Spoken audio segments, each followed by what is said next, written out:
आदाब, नमस्कार। The red mic में आपका स्वागत है। मैं हूं सौरभ शुक्ला।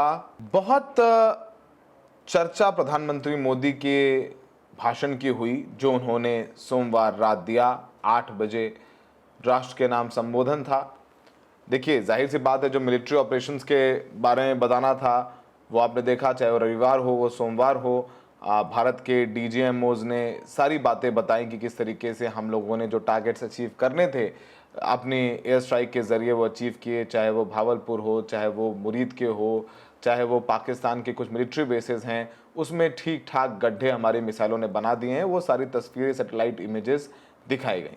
फिर उसके बाद प्रधानमंत्री मोदी ने राष्ट्र के नाम संदेश दिया। जाहिर सी बात है, शहबाज शरीफ पाकिस्तान के प्रधानमंत्री, उन्होंने अपनी बात कही तो प्रधानमंत्री मोदी को भी अपनी बात कहनी थी। उन्होंने बताया किस तरीके से पानी और खून साथ नहीं बह सकता। आपने सुना होगा इंडस रिवर समझौते को लेकर के, जिसको हम लोगों ने स्थगित कर दिया है, उस पर भी उन्होंने बोला कि पीओके पर बातचीत होगी।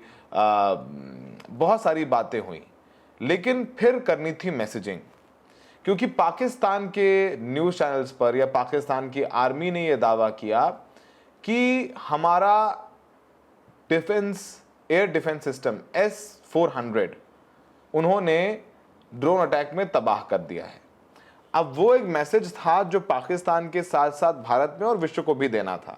यही वजह है कि मंगलवार सुबह प्रधानमंत्री मोदी आदमपुर एयरबेस पहुंचे। आदमपुर एयरबेस पर भी पाकिस्तान ने ड्रोन से और मिसाइल से अटैक किया था और उन्होंने दावा किया कि उन्होंने आदमपुर एयरबेस पर S-400 जो हमारा एयर डिफेंस सिस्टम है उसको तबाह कर दिया।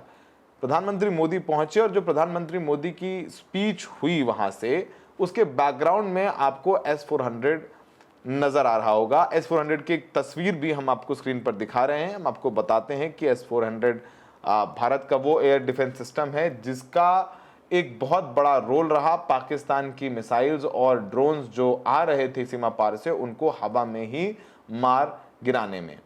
ये एयर डिफेंस सिस्टम हमने रूस से खरीदा था और ये भी चर्चा है कि S-500 जो अगली जनरेशन की एयर डिफेंस सिस्टम है उसकी भी मैन्युफैक्चरिंग रूस भारत के साथ मिलकर करना चाहता है।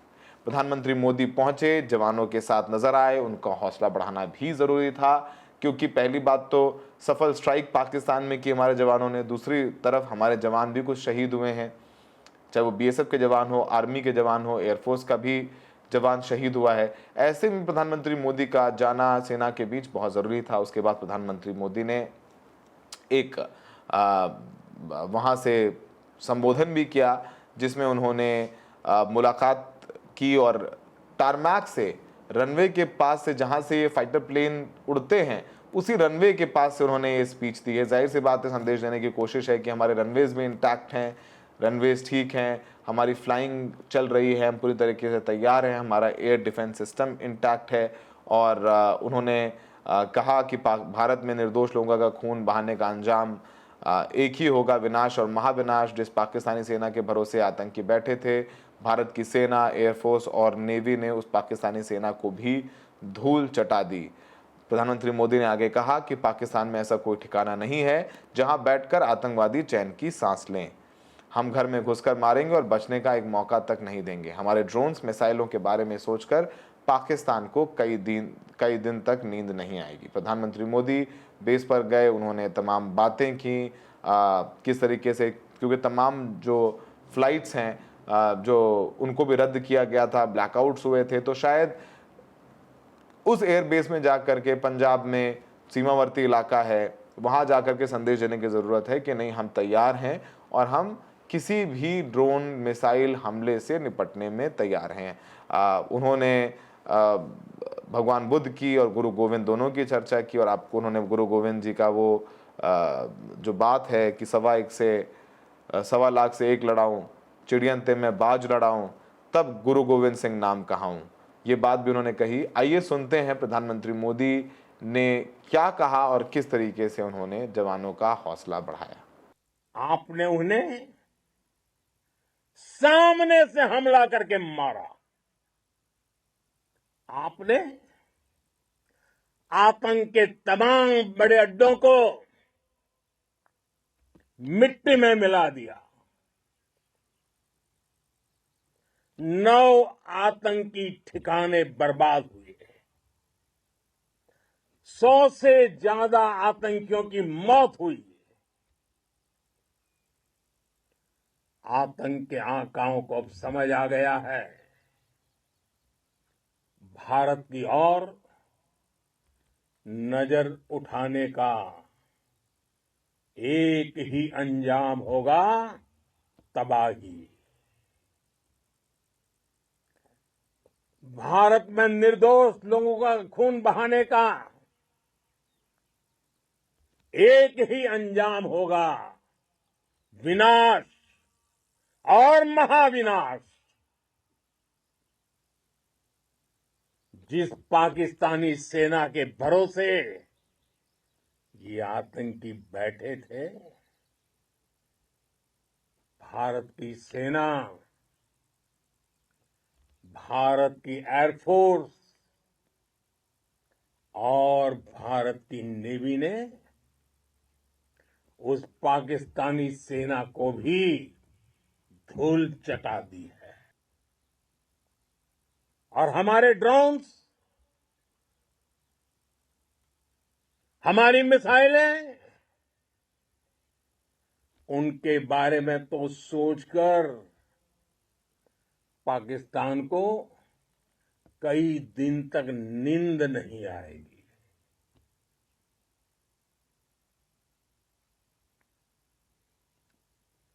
कौशल दिखलाया चालों में, कौशल दिखलाया चालों में, उड़ गया भयानक भालों में, निर्भीक गया वह ढालों में, सरपट दौड़ा करवालों में। ये पंक्तियां महाराणा प्रताप के प्रसिद्ध घोड़े चेतक पर लिखी गई है। लेकिन ये पंक्तियां आज के आधुनिक भारतीय हथियारों पर भी फिट बैठती है। मेरे वीर साथियों, ऑपरेशन सिंदूर से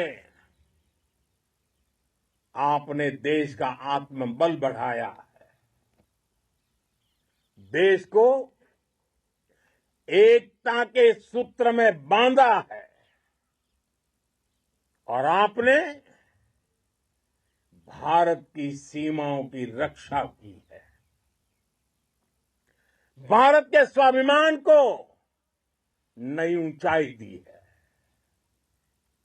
साथियों, आपने वो किया जो अभूतपूर्व है, अकल्पनीय है, अद्भुत है। हमारी एयरफोर्स ने पाकिस्तान में इतना डीप आतंक के अड्डों को टारगेट किया, सिर्फ 20-25 मिनट के भीतर सीमा पार लक्ष्यों को भेदना, बिल्कुल पिन पॉइंटेड टारगेट्स को हिट करना, ये सिर्फ एक मॉडर्न टेक्नोलॉजी से लैस प्रोफेशनल फोर्स ही कर सकती है। आज हमारे पास नई और कटिंग एज टेक्नोलॉजी का ऐसा सामर्थ्य है जिसका पाकिस्तान मुकाबला नहीं कर सकता। बीते दशक में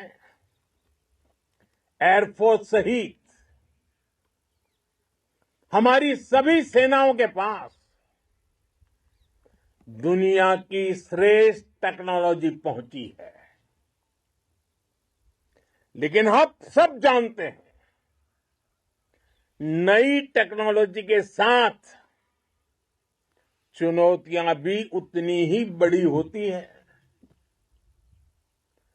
कॉम्प्लिकेटेड और सोफिस्टिकेटेड सिस्टम को मेंटेन करना, उन्हें एफिशिएंसी के साथ ऑपरेट करना, ये एक बहुत बड़ी स्किल है। आपने टैग को टैक्टिस से जोड़कर दिखा दिया है। आपने सिद्ध कर दिया है कि आप इस गेम में दुनिया में बेहतरीन है। भारत की वायुसेना अब सिर्फ हथियारों से ही नहीं, डेटा और ड्रोन से भी दुश्मन को छकाने में माहिर हो गई है। साथियों, पाकिस्तान की गुहार के बाद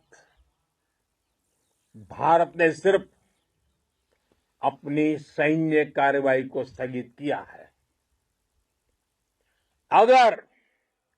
अगर पाकिस्तान ने फिर से